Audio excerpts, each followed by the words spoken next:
Hey guys, Kevin Correa here of Team Correa. I just wanted to check in and go over why your mobile home's different and the financing's different. So the mobile home, as we spoke about yesterday, can be moved, whereas a physical home typically can't be moved overnight. So because of that variability that home could be moved, the financing is going to be a little different. They're going to have a higher interest rate. Typically, if you're in a mobile home park, you don't own the land. So if you don't own the land, the bank has nothing to go after if you move that trailer.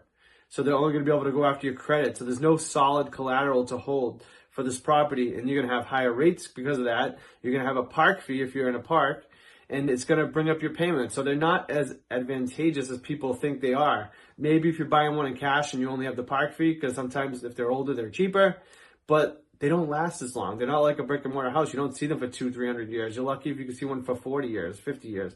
Whereas a built house can be 200-300 years old. So just remember, the asset's not as strong, so the bank's going to charge you more money, and they're actually not going to give you a regular mortgage on this. They're going to give you what's called a mobile home loan, which is typically like an RV loan for if you bought a trailer or something like that, because they're mobile.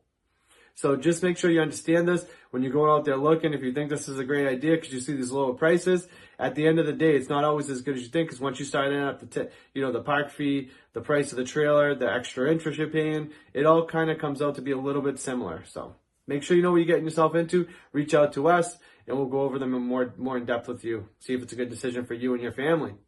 Thank you again for watching, and have a great day, everyone.